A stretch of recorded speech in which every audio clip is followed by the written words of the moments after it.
Baik, baik.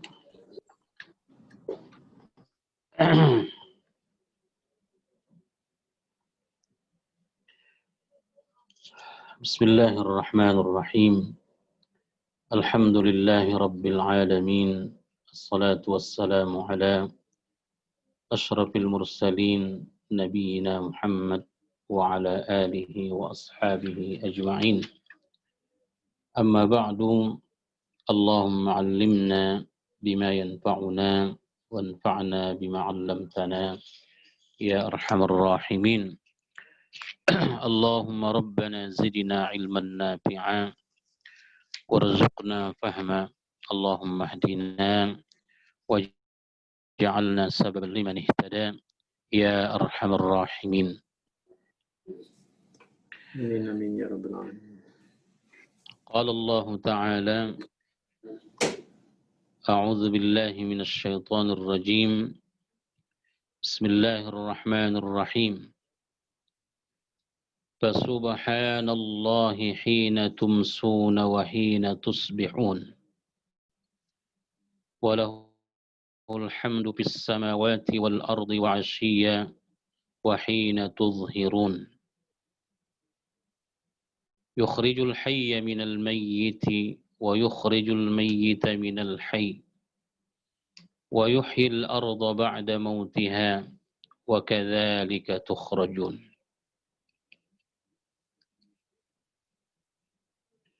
Baik.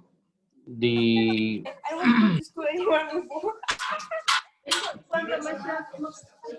ayat kita sebelumnya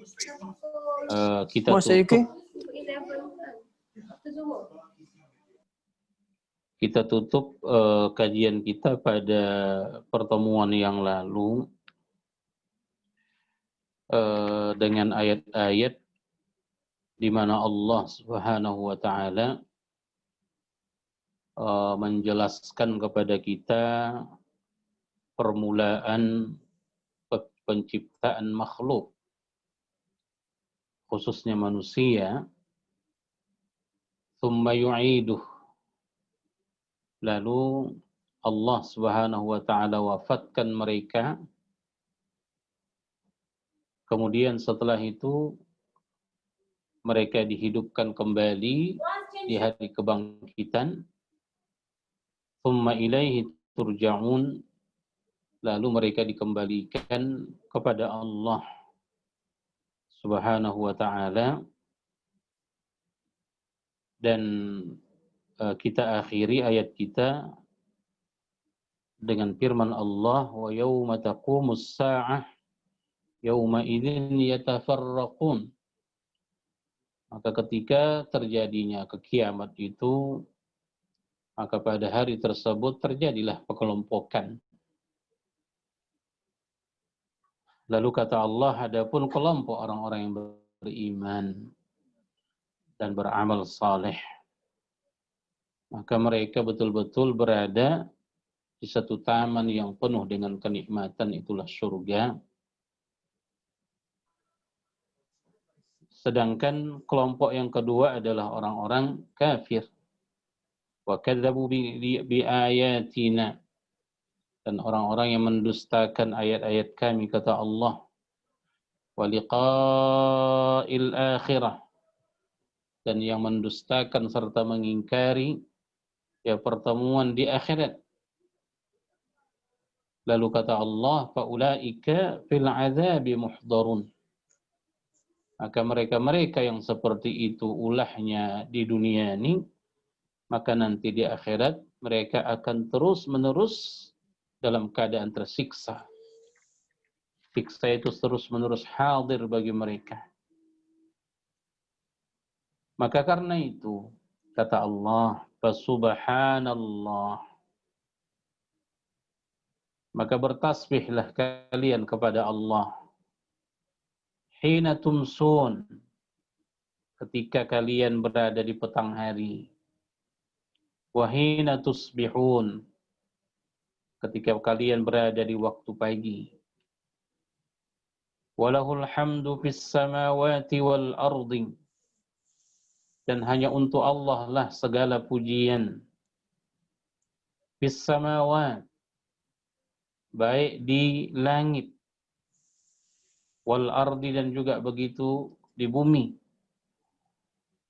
wa ashiyan wa hina tuzhirun, dan ketika waktu zuhur dan juga begitu waktu asar, hendaklah kalian bertasbih kepada Allah Subhanahu wa taala.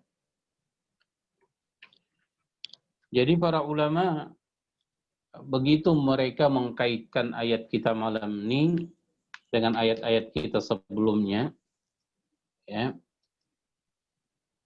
bahwa ketika Allah Subhanahu wa taala menjelaskan seperti yang sudah kita terangkan tadi, ada ahlul jannah fil jannah, ada ahlun nar fin nar. Maka dalam pengelompokan ini adalah salah satu tanda keadilan Allah Subhanahu wa taala, dan adanya orang yang masuk ke dalam surga dan adanya orang yang masuk ke dalam neraka. Tidak ada sedikit pun di sana penzaliman dari Allah kepada makhluk. Akan tetapi itu semua adalah berdasarkan keadilan Allah. Karena itu, fasubhanallah, maka bertasbihlah kalian kepada Allah. Jauhkan darinya segala sifat-sifat kekurangan. Sucikan dia dari segala aib dan sifat ketidaksempurnaan. Karena itu kata para ulama, tasbih maknanya adalah tanzihullah amma la yaliqu bih. Ucapan tasbih kita itu tujuannya itu adalah bahwa kita mensucikan Allah dengan maksud menjauhkannya dari segala aib dan kekurangan. Fasubhanallah hina tumsun, ketika kalian berada di petang hari, wa hina tusbihun, dan ketika kalian berada di pagi hari. Walau para ulama mengatakan bahwa bila tasbih atau perintah tasbih kepada Allah dikaitkan dia kepada waktu, seperti di ayat kita ini, wa hina tumsun wa hina tusbihun, para ulama mengatakan bahwa hadhil ayah tashmalu ala amri dzikri was salah, bahwa ayat ini mencakup perintah untuk berzikir kepada Allah Subhanahu wa taala di waktu-waktu yang disebutkan. Maknanya kalau kita tafsirkan dia menurut zahir ayat, bertasbihlah kalian di waktu pagi, bertasbihlah kalian di waktu petang. Maknanya zikir pagi petang kita, Pak. Akan tetapi seperti yang kita katakan tadi, hadhil ayah syamilatun, mereka bilang ayat ini juga mencakup perintah ibadah, dan seabdul perintah ibadah itu adalah salat. Maka perintah tasbih di sini maknanya adalah perintah untuk mendirikan salat. Fasubhanallah, bertasbihlah kalian, maknanya salatlah kalian, karena salat itu adalah hakikatnya tasbih, pujian kita kepada Allah. Hina tumsun, maknanya dirikan kalianlah salat ketika petang hari. Baik, ulama-ulama kita yang mengkaitkannya kepada salat, disebabkan perintah tasbih di sini dikaitkan dia kepada waktu. Hina tumsun, maknanya di sini adalah salat maghrib dan salat isya.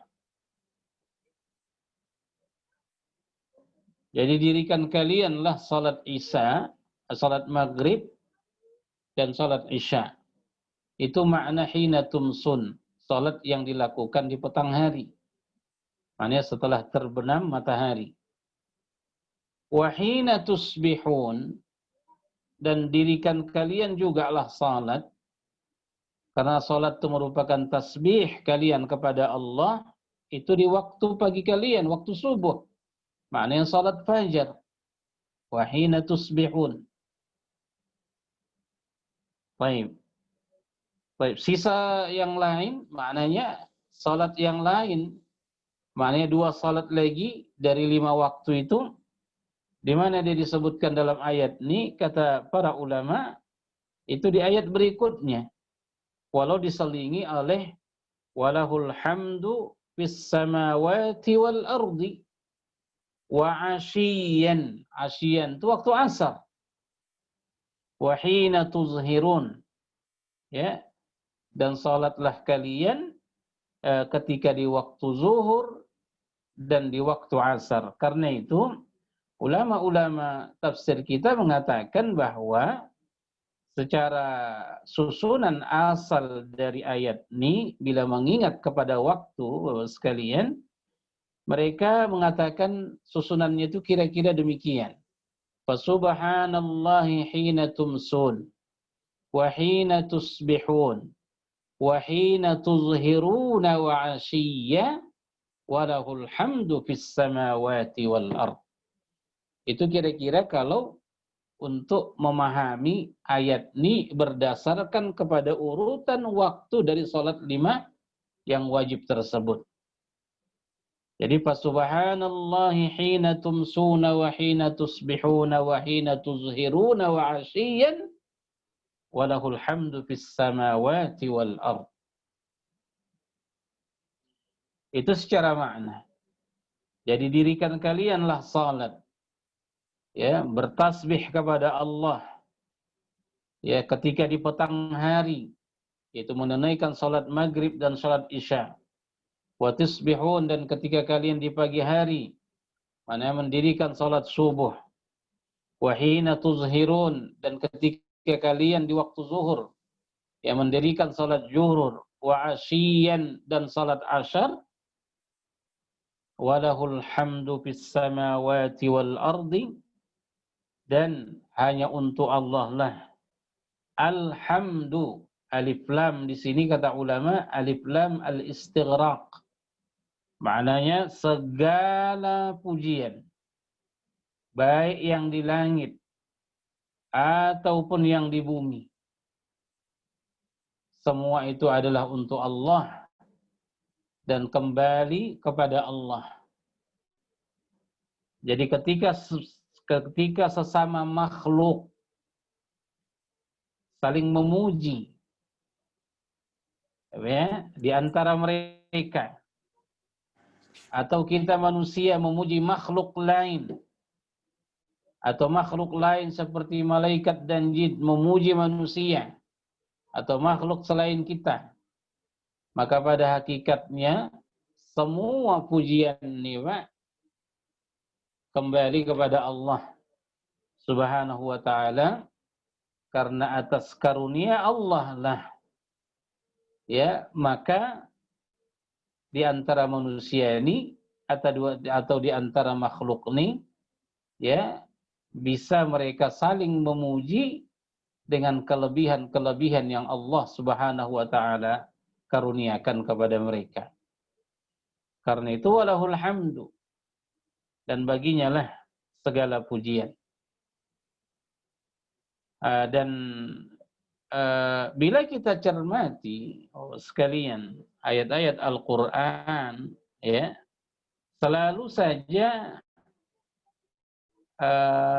perintah tasbih itu diiringi dengan perintah tahmid. Tasbih kemudian tahmid. Ya, di sini pun demikian. Subhanallah kemudian walahul hamdu. Ya, subhanallah walahul hamdu. Wa ra'aitan nasa yadkhuluna fi dinillahi afwaja fasabbih bihamdi rabbika wastaghfir. Selalu perintah tasbih dengan tahmid itu disandingkan dia. Dalam bacaan salat kita juga demikian. Subhanallahi wa bihamdih. Subhanallahi wa bihamdih. Ya. Subhana rabbiyal azimi wa bihamdih. Subhana rabbiyal a'la wa bihamdih. Jadi selalu kita katakan Al-Quran itu menyandingkan antara tasbih dengan tahmid. Bahkan di urutan zikir kita di selepas salat itu pun demikian. Kita mulakan dengan ucapan tasbih 33 kali, baru ucapan tahmid 33 kali. Maknanya diiringkan dia sesudah tasbih itu tahmid. Karena tasbih nih Bapak sekalian, ya, ini seperti nafi. Ya, seperti nafi, Pak. Sedangkan tahmid itu adalah isbat. Ya, kalimat tauhid itu terdiri dari nafi dan isbat. Mentauhidkan Allah itu demikian. Kita nafikan terlebih dahulu segala sifat kekurangan dari Allah, apapun itu. Lalu setelah itu kita tetapkan sifat kesempurnaan itu hanya untuk Allah. La ilaha. Tiada Tuhan. Ya, tidak ada Tuhan yang pantas untuk dipertuhankan illallah. Kecuali Allah ini tasbih. Atau kita katakan tadi isbat. Nafikan terlebih dahulu, lalu tetapkan. Demikian juga dengan susunan ayat kita nih, Bapak sekalian. Fasubhanallah. Ini nafi. Jauhkan, tiadakan dari Allah itu. Sucikan dia dari semua aib dan kekurangan yang tak pantas disandang olehnya. Lalu walahul hamdu, dan kepunyaannya lah segala pujian. Ya, segala pujian. Karena itu setelah kita jauhkan dari Allah segala sifat kekurangan, maka kita tetapkan bahwa segalanya sifat kesempurnaan itu hanya untuk Allah, dan karena itu dia pantas untuk dipuji, dan pujian semua kembali kepadanya. Demikian kira-kira sekalian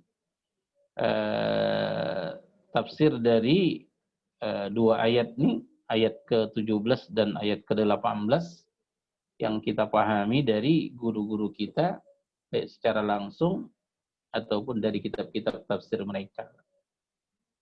Jadi intinya di situ maknanya adalah beribadah kepada Allah di waktu-waktu yang disebutkan itu, baik ibadah zikir kita, begitu juga ibadah salat kita. Walau ada di antara ulama yang mengatakan bahwa perintah salat wajib di ayat ini hanya ada disebutkan 4. Tumsun, kata mereka, ini maghrib. Tusbihun, ini maknanya subuh. Asyian, itu asar. Tuzhirun, itu zuhur. Baik, kemana Isya? Nah, kata mereka, salatul Isya itu di ayat lain. Nah, begitu kata mereka, seperti di surah An-Nur. Ya, di surah An-Nur. Wa min ba'di salatil Isya, kata Allah. Ada di sana disebutkan Allah secara langsung salat Isya. Maknanya tidak boleh anak-anak ya masuk ke bilik kita di setelah Isya, ya, kecuali ada izin. Ya. Jadi di situ jelas dikatakan min ba'di salatil Isya. Atau di surah lain wa zulafam minal lail. Ya, zulafam minal lail itu atau salat di malam hari. yang kata para ulama itu maknanya adalah salat Isya. Demikian sekalian komentar-komentar ulama kita dalam hal ini. Jadi intinya pada hakikatnya semua waktu itu harus kita arahkan untuk berzikir kepada Allah Subhanahu wa ta'ala. Akan tetapi di 5 waktu yang dijelaskan dalam ayat ini, kata ulama bahwa akad, maka itu lebih muakkad, lebih ditekankan. Di waktu zuhur ketika orang sudah merasakan kesibukan duniawiyah, asar mulai dia letih dengan kesibukan itu, maghrib juga demikian, badan biasanya ingin berehat, isya juga sama, kemudian subuh juga waktu yang panjang sebelumnya untuk berehat. Jadi di waktu-waktu inilah Allah memanggil kita untuk segera mengingatnya, berzikir kepadanya, menyanjungnya, memujinya, baik dengan zikir qalbi atau zikir hati, zikir lisan atau zikir amali. Itulah dia tadi perintah salat. Wallahu a'lam. Kemudian setelah penjelasan itu, Allah Subhanahu wa ta'ala di ayat berikutnya menjelaskan tanda dari kesempurnaan kekuasaannya. Atau kata ulama juga, ayat-ayat ini menunjukkan akan wujudnya, akan keberadaannya Allah dan kesempurnaan kekuasaannya, di mana Allah mengatakan yukhrijul hayya minal mayyit. Dia Allah yang mengeluarkan yang hidup dari yang mati.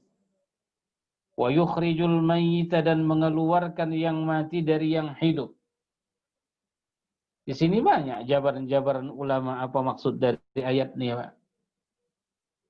Akan tetapi masyhur dalam tafsir-tafsir ulama bahwa yukhrijul hayya minal mayyit, yukhrijul hayya minal mayyit, kata mereka yukhrijul insanal hayy minan nutfah wa hiya mayyitah.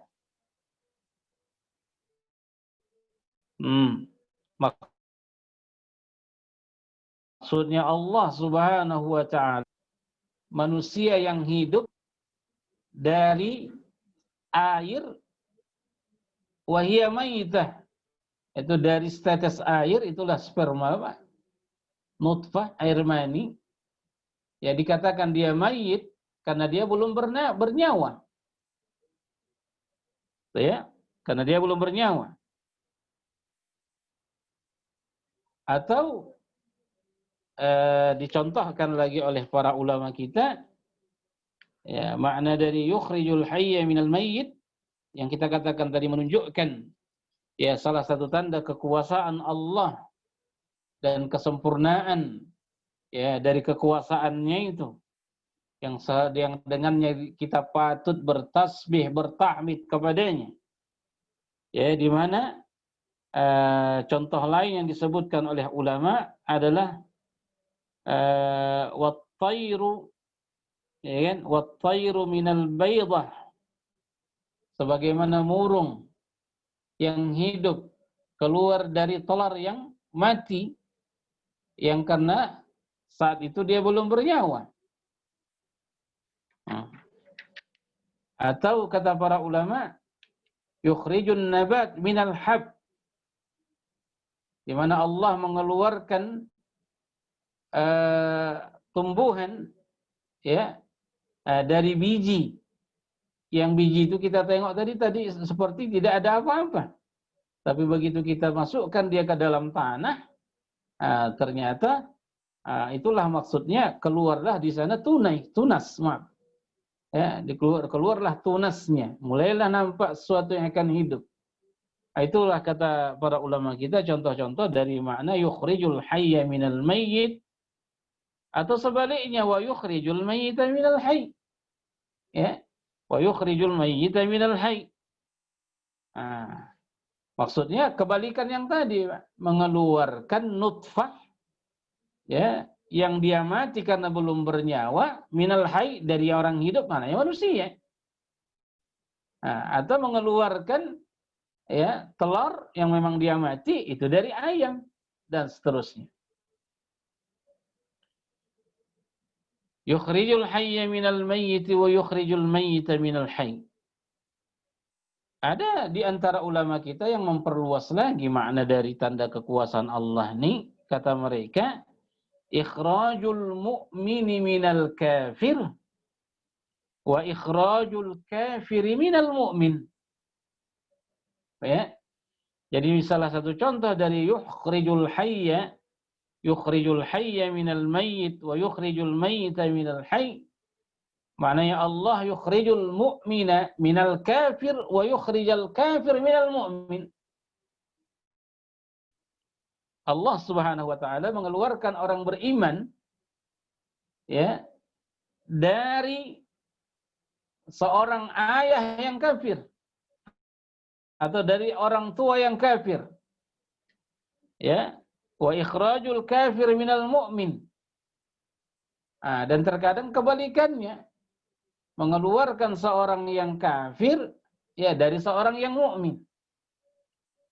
Karena kata mereka para ulama, ya, al-hayya yukhrijul hayya, mengeluarkan yang hidup, dengan makna yukhrijul mu'min, karena orang beriman tuh dia hidup dengan keimanannya, serta orang kafir itu mati dia dengan kekufurannya.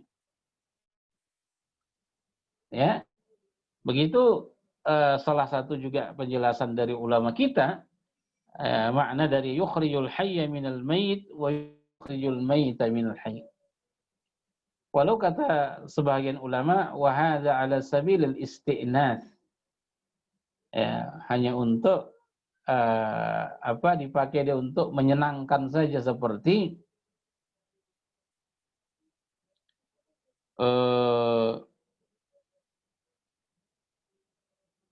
ada di dalam satu riwayat dijelaskan ketika Rasulullah Sallallahu Alaihi Wasallam didatangkan kepadanya seorang wanita, ya kan, seorang wanita mukminah, taqiyah, salihah, barrah. Begitu kata ulama-ulama kita tentang wanita yang dihadirkan ke Nabi, Pak. Nama beliau adalah Ummu Kulthum binti Uqbah. Ya. Ummu Kulthum, yaitu binti Uqbah. Nah, Ibnu Abi Mu'ayth. Jadi ketika dihadirkan kepada Nabi sallallahu alaihi wasallam Ummu Kulthum binti Uqbah Ibnu Abi Mu'ayth ini, mereka mengatakan kepada Nabi kita, ya Rasulullah, hadhihi Ummu Kulthum. Kata mereka, ya Rasulullah, ini adalah Ummu Kulthum, putri dari Uqbah, ya, putri dari Uqbah Ibnu Abi Mu'ayth. Yang ini Uqbah ini adalah, kita tahu sekalian, seorang yang sangat keras memusuhi Nabi kita sallallahu alaihi wasallam, ya, di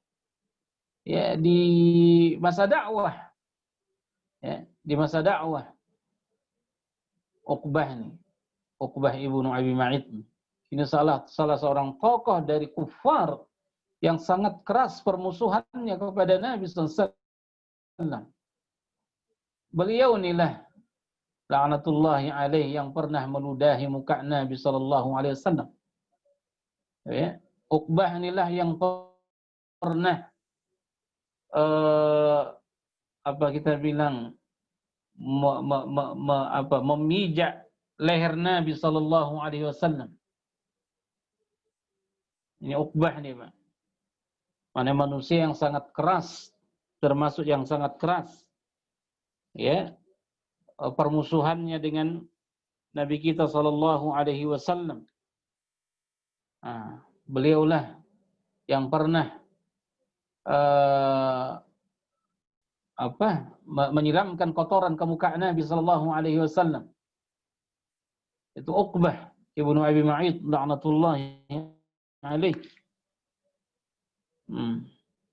Dan kepada dialah salah satu ayat di surah Al-Furqan itu diturunkan oleh Allah Subhanahu wa taala, wa yauma ya'addu adh-dhalimu 'ala yadayhi yaqulu ya laitani ittakhadhtu ma'ar rasuli sabila. Ayat ini kata Nabi SAW bicara tentang penyesalan ya Uqbah ibnu Abi Mu'ayth nanti di akhirat, mana dia akan menggigit jarinya, Pak.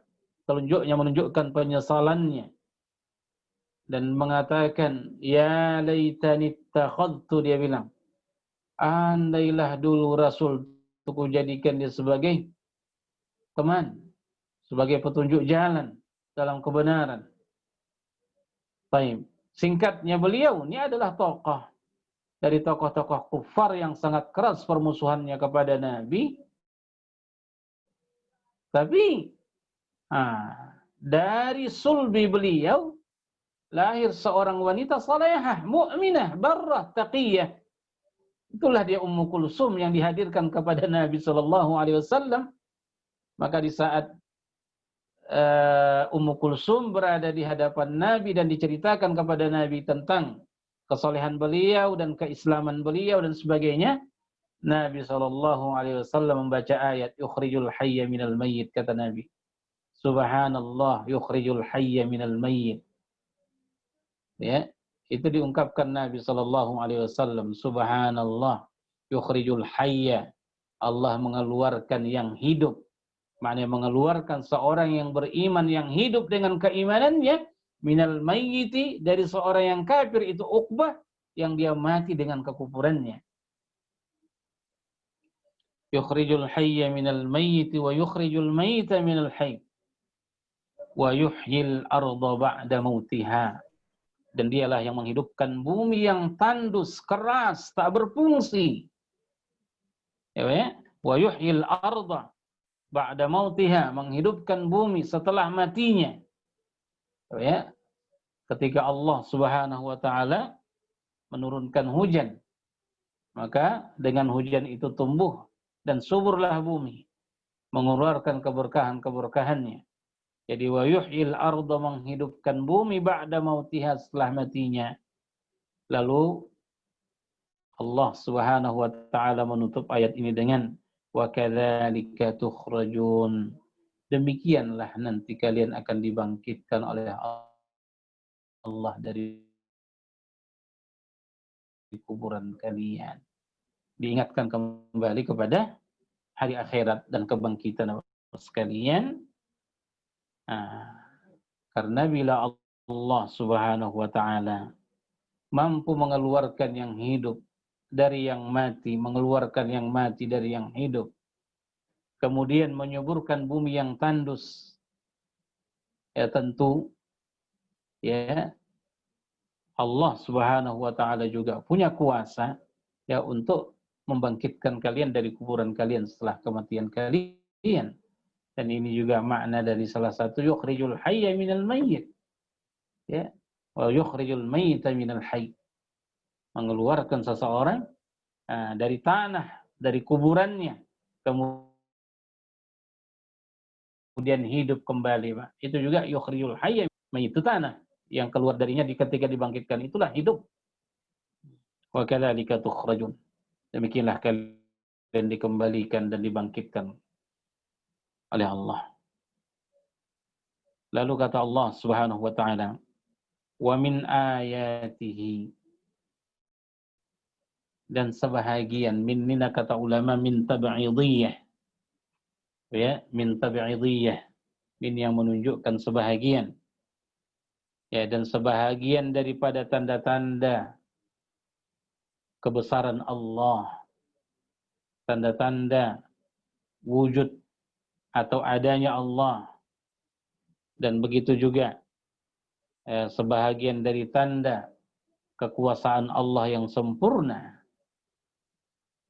Ya, an khalaqalakum min turab, bahwa dia menjadikan kalian daripada tanah, min turabin, ya, menjadikan kalian daripada tanah. Thumma idza antum basyarun tantashirun, kata Allah. Kemudian tiba-tiba kalian menjadi manusia yang berkembang biak, bertebaran di sana sini, di seluruh penjuru dunia, kata Allah Subhanahu wa taala. Yang kata para ulama, min turabin wa huwa Adam alaihissalam. Wa min ayatihi an khalaqa lakum min turab. An khalaqakum min turabin. Dan sebahagian dari tanda kekuasaan Allah itu dia menciptakan kalian dari tanah. Wa huwa Adam alaihissalam. Ya, wa huwa Adam alaihissalam. Kemudian thumma idza antum basyarun. Secara tiba-tiba kalian pun menjadi manusia, tantashiruna. Ya, berkembang biak dan bertebaran di seluruh penjuru alam. Basyarun tantashiruna.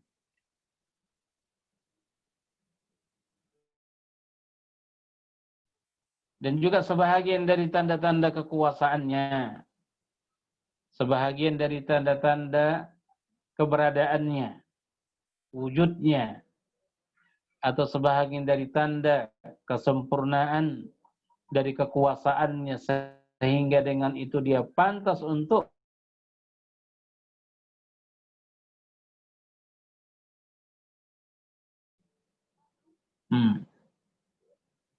pantas untuk disembah,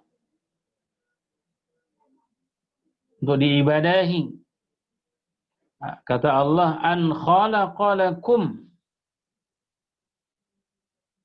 dia telah menciptakan lakum, untuk kalian, min anfusikum, dari diri kalian, azwajan, pasangan-pasangan, litaskunu ilaiha, ya, agar kalian, ya, kata Allah, tentram, ilaiha, kepadanya. Wa ja'ala bainakum, dan menjadikan di antara kalian, mawaddatan. Jadi setelah Allah menjelaskan bahwa kita ini diciptakan dari tanah, ya, diciptakan dari tanah. Kemudian summa idza antum basyarun tantashirun, lalu kalian berkembang biak, ya, dan bertebaran di muka bumi. Setelah itu Allah menjelaskan lagi sebahagian dari kekuasaannya, yaitu menciptakan untuk kita, ya, pasangan-pasangan hidup yang kita tentram dengan pasangan ini, yang mereka ini berasal dari diri kita.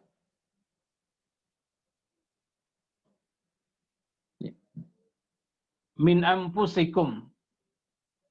Nah, kalau kita ke Adam, Abul Bashar, bapak manusia, maka Hawa itu berasal dari, ya, tulang rusuknya, Pak. Itu makna dari min anfusikum. Artinya pasangan kita itu ya Allah, min anfusikum, sebagaimana Hawa itu berasal dari tulang rusuknya.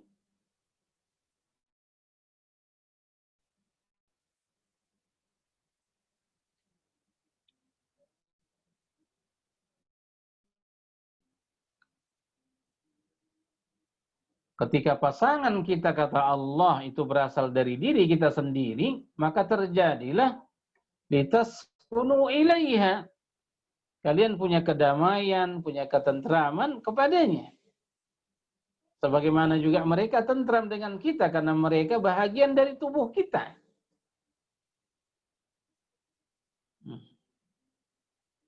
Jadi ayat ini, ayat ini salah satu tanda dari kekuasaan Allah, di mana makhluk yang diciptakan Allah ini diciptakan berpasang-pasangan. Dan untuk jenis manusia, pasangannya dari diri mereka sendiri selain. Karena itulah Imam Malik rahimahullah, ayat inilah yang dia jadikan sebagai dalil tidak mungkinnya berpasangan antara jin dengan manusia, Pak. Ya. Tidak akan mungkin, kata beliau. Karena Allah dengan tegas mengatakan, dan dia baca ayat ini, ya an khalaqalakum min anfusikum azwajan litaskunu ilaiha. Kalaupun nanti ada terjadi, persetubuhan,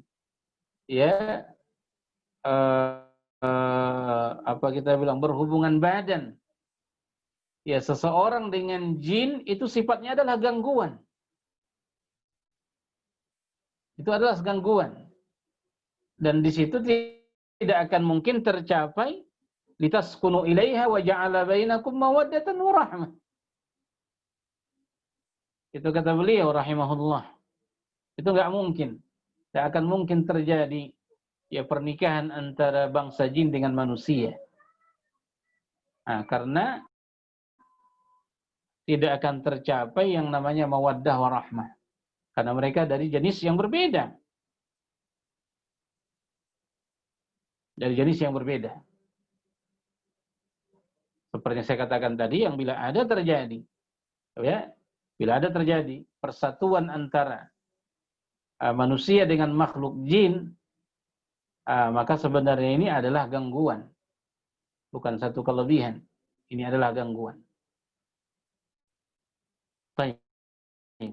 Jadi Allah dengan tegas mengatakan bahwa pasangan-pasangan kita itu berasal dari diri kita sendiri. Maka ketika pasangan menyakiti pasangannya, pada hakikatnya dia menyakiti dirinya sendiri. Ketika seorang suami mengatakan kata-kata yang tidak pantas kepada istrinya, maka sebenarnya dia sedang mengatakan kata-kata itu untuk dirinya sendiri. Atau sebaliknya. Atau sebaliknya. Jadi litaskunu ilaiha. Dijadikannya pasangan kita itu berasal dari kita, supaya ada sakinah, ada ketenangan batin kepada mereka, dan mereka pun juga begitu kepada kita. Baik. Subhanallah. Makanya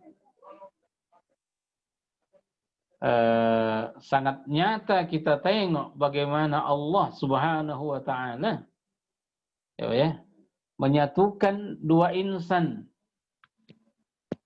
yang latar belakangnya berbeda.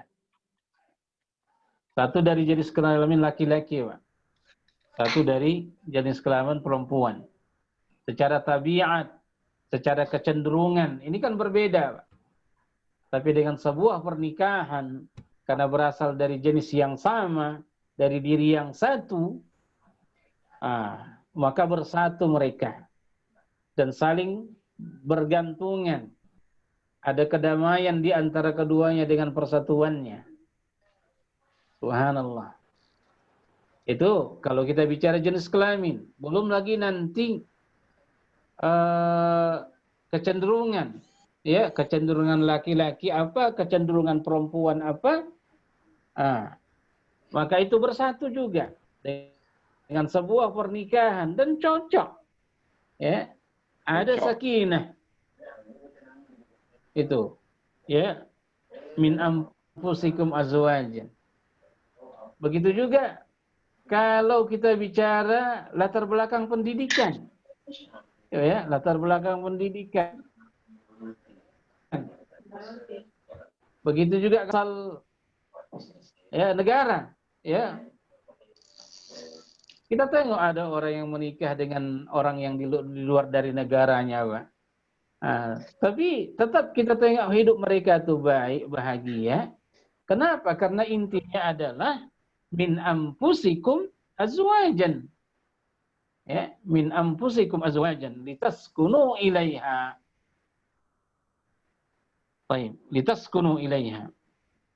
Jadi sebenarnya pernikahan ini menenteramkan kita, Pak. Ya, ketersendirian itu tidak bikin kita tentram. Makanya pernikahannya adalah salah satu hajat manusia. Akan tetapi, ya, kata ulama, bila ada satu pernikahan tapi tidak ada di sana sakinah litaskunu ilaiha, maknanya ada yang salah dalam diri mereka. Karena hukum asal dari pernikahan itu adalah litaskunu ilaiha. Itu untuk menenangkan kita, untuk menteramkan batin kita. Ya. Wa ja'ala bainakum mawaddatan wa rahmah. Dan Allah jadikan di antara kalian mawaddah. Mawaddah ini kata ulama mahabbah, cinta, Pak. Dan biasanya mahabbah, cinta ini, ya kan? Cinta ini muncul dia karena ada sesuatu yang menarik dari siapa yang kita cintai. Itu mawaddah. Dari kata wuddun. Cinta yang sangat mendalam. Akan tetapi dia ya muncul karenanya adanya daya tarik di antara pasangan tersebut. Ya, bisa seorang suami ya mencintai istrinya karena kecantikannya. Ya, karena kebaikannya, karena kesolehannya. Atau sebaliknya juga demikian, si istri mencintai suaminya. Ya, karena kebaikannya, karena akhlaknya, karena ketaatannya dan sebagainya. Nah, ini pokoknya cinta itu dibangun dia karena ada yang menarik di sana. Ya. Tapi cinta nih sekalian, dia bisa menurun, pudar, ya kan? Kenapa? Karena daya tarik yang menumbuhkan cinta itu sudah hilang, ya, atau sudah merosot, menurun. Itu dia. Apakah putus? Tidak. Ya kan? Apakah putus? Tentu tidak. Makanya diakhirkan di ayat warahmah. Ada syafaqah, ada sayang. Jadi orang-orang atau pasangan-pasangan sekalian yang secara usia ya mereka itu kita katakan sudah orang tua, orang yang berumur, hubungan di antara mereka itu bukan lagi cinta-cintaan, mahabbah, tapi mereka sudah level kedua, yaitu di rahmah, ada sayang, ya, ada kasih sayang di sana. Tidak ada lagi saling ketertarikan karena fisik dan segala macam itu sudah lagi bukan di benak mereka. Ya, karena memang fitrah manusia demikian Allah ciptakan. Tapi apa yang tinggal itulah syafaqah, rahmah, kasih sayang. Jadi waja'ala bainakum mawaddatan wa rahmah. Lalu kata Allah, inna fi dzalika laayat liqaumi yatafakkarun. Sesungguhnya pada yang demikian itu. Apa itu? Ya ini tadi. Allah menciptakan pasangan-pasangan kita dari diri kita. Litaskunu ilaiha, supaya kita tentram dengannya. Dan Allah jadikan di antara kita mawaddah, cinta dan kasih sayang. Semua ini adalah merupakan bukti atau tanda, tapi bagi mereka yang mau memikirkannya. Jadi kalau orang-orang pikirkan sekalian tentang ya kehidupan mereka berumah tangga, ya sebenarnya sangat jelas di sana bahwa yang menyatukan kita itu bukan karena kehebatan kita, bukan karena kepandaian kita, tidak. Tapi itu karena salah satu dari tanda kekuasaan Allah Subhanahu wa taala. Orang yang selama ini tidak kita kenal, Pak. Ya, istri kita tuh lahir di mana, kita lahir di mana, orang tuanya di mana, dia di mana. Ya kan? Dia belajar di mana, kita belajar. Tapi ketika diikat oleh satu akad, litaskunu ilaiha, muncul sakinah. Dan ini adalah salah satu tanda kekuasaan Allah Subhanahu wa taala. Baik. Kita lanjutkan sedikit lagi. Wa min ayati, kembali Allah Subhanahu wa taala ya menjelaskan kepada kita sebahagian dari tanda-tanda kekuasaannya, menunjukkan wujudnya, menunjukkan pantasnya dia untuk disembah. Apa kata Allah? Khalqus samawati wal ardi wa ikhtilafu alsinatikum wa alwanikum, kata Allah.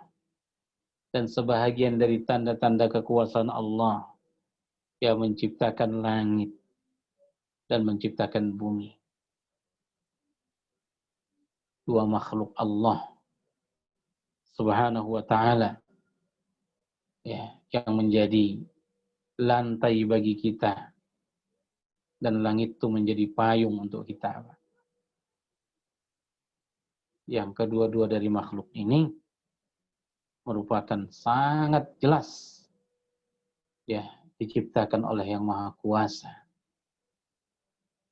Akan tetapi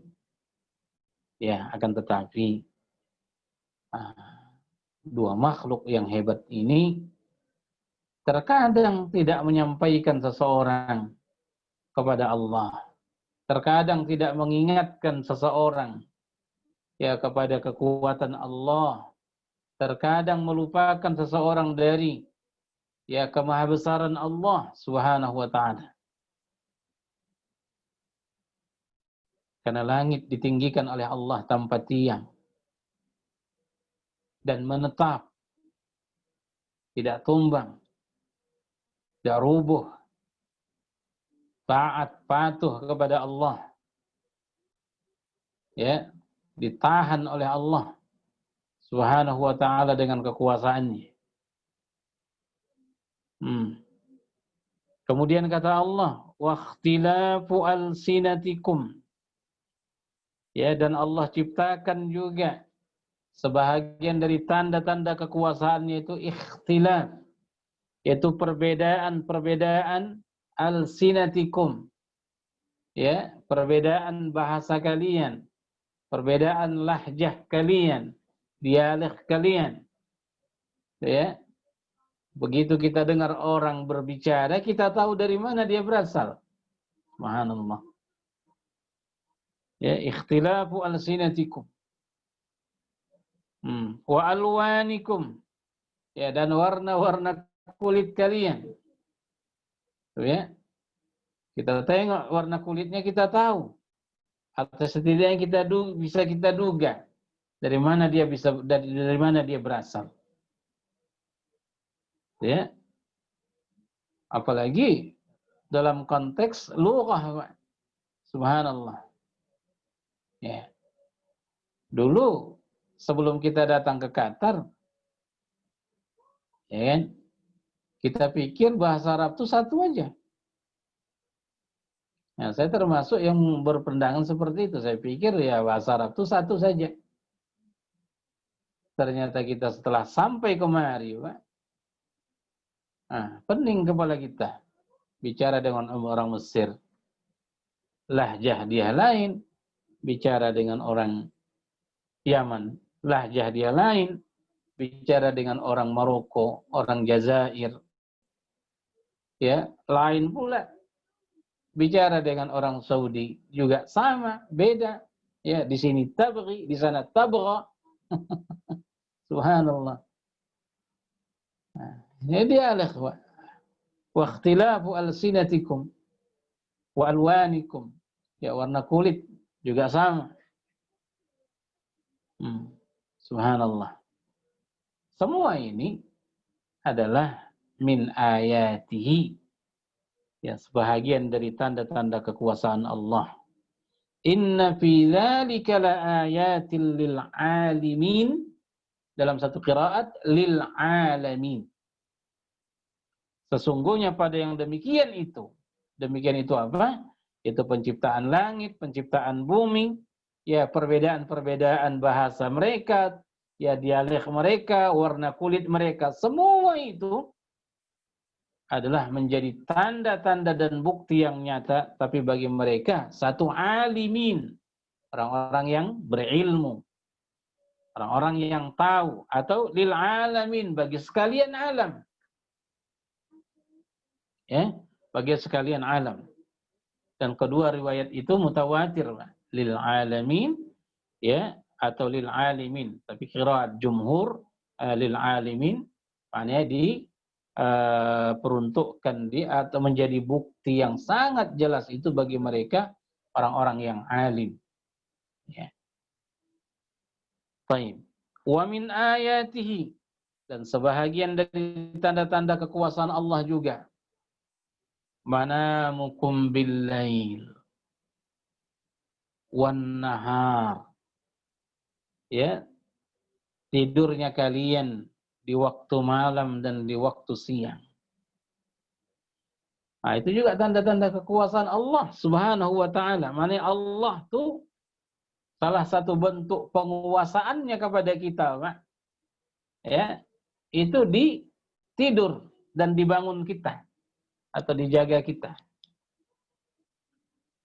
Nah, tidur nih jelas bukan sesuatu yang bisa kita kendalikan. Ada saatnya kita ingin tidur tapi tak bisa tidur. Ya kan?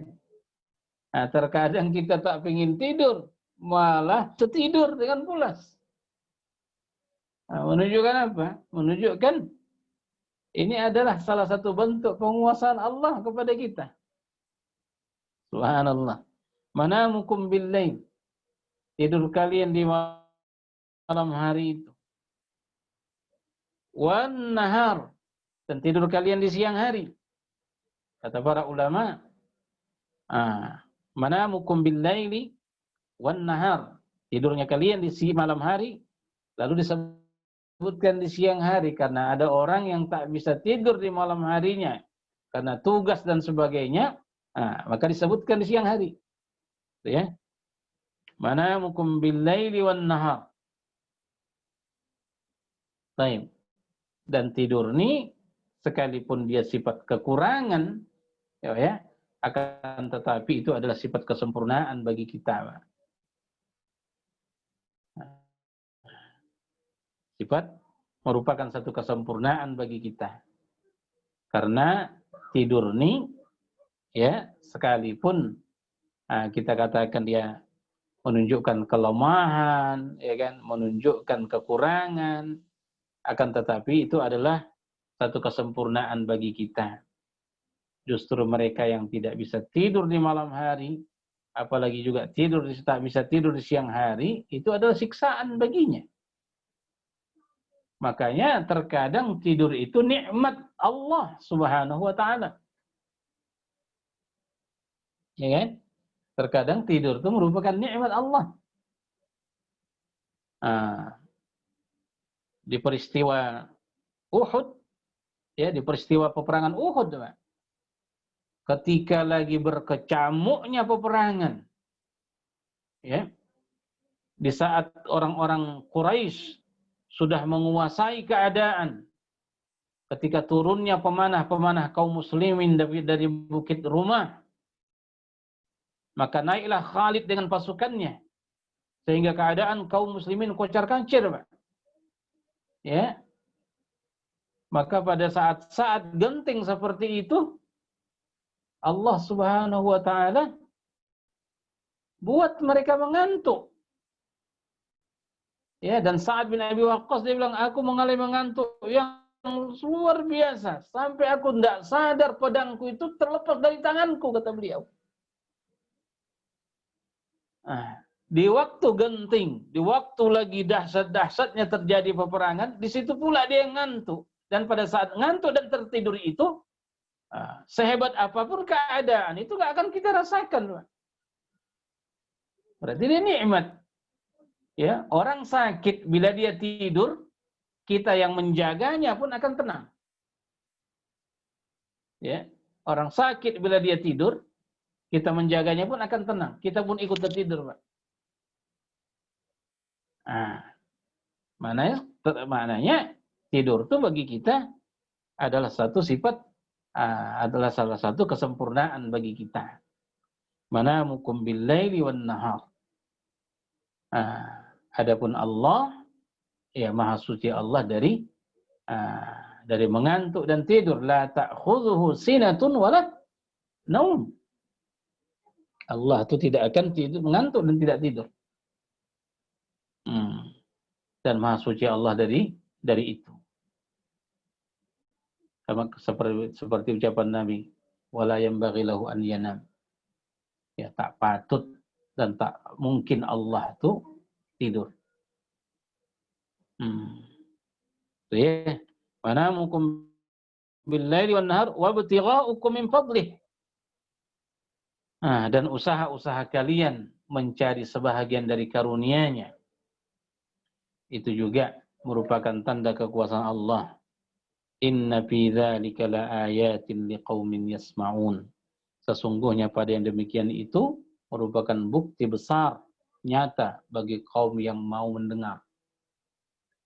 Tengok, kata ulama apa?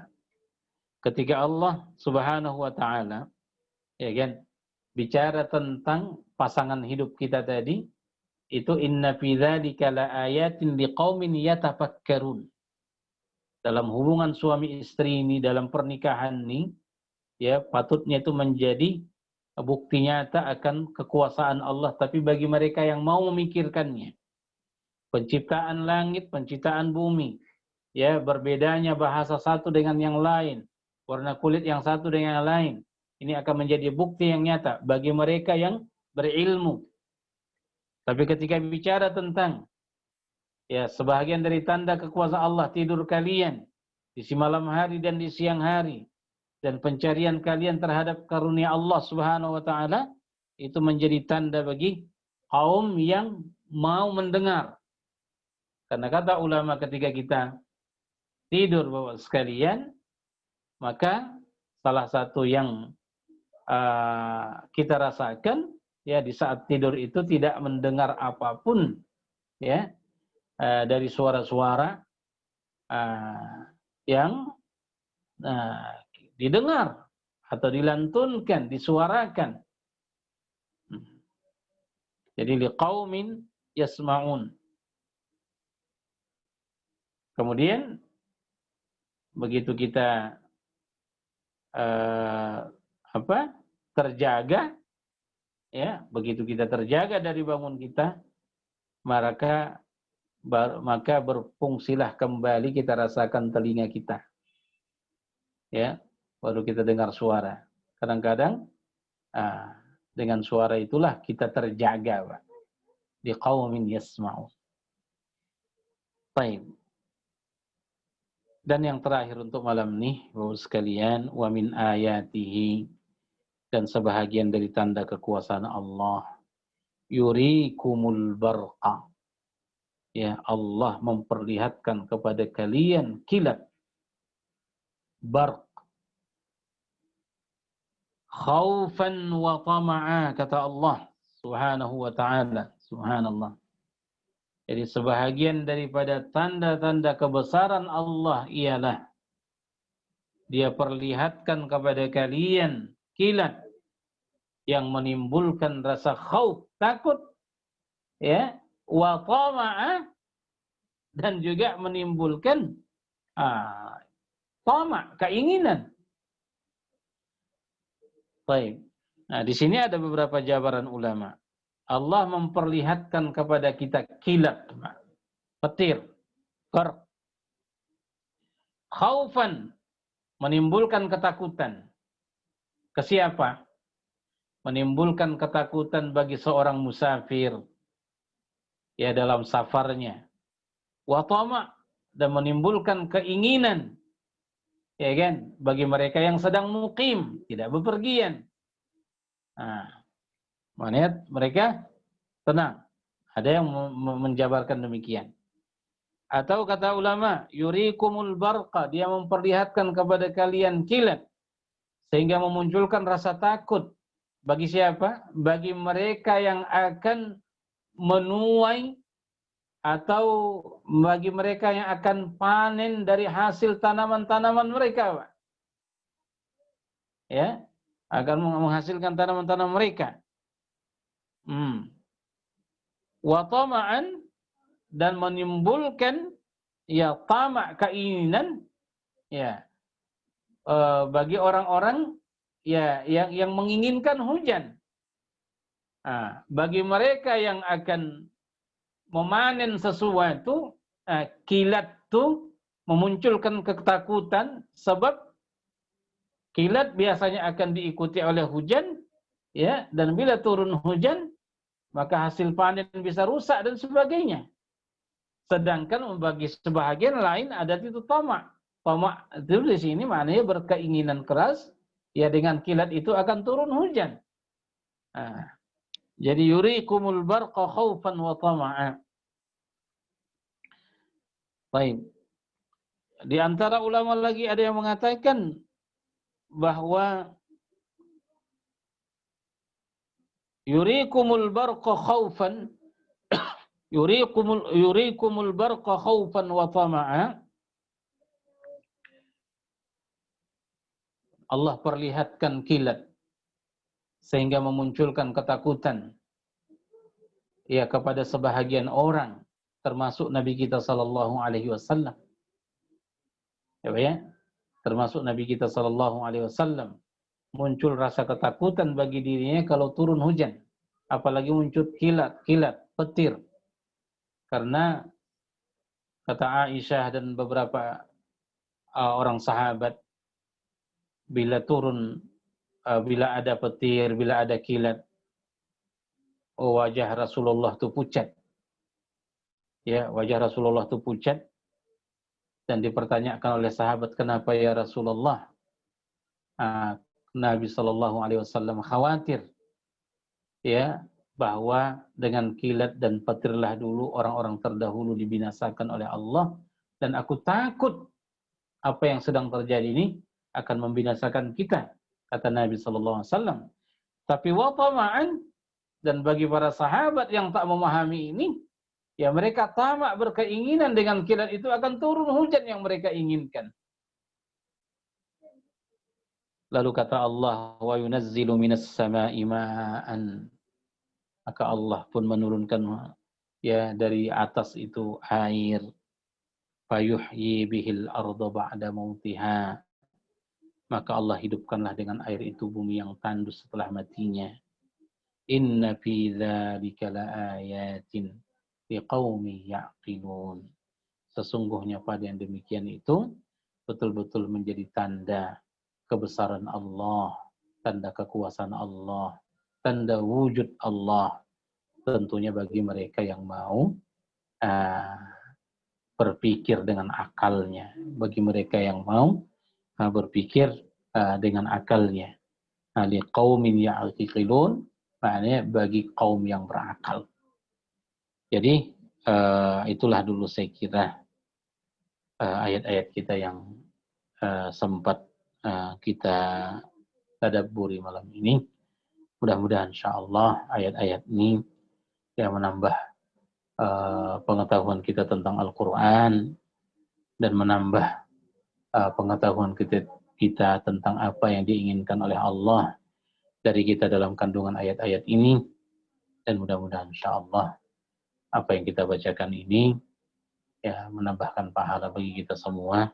Bapak sekalian, jazakumullah khairan.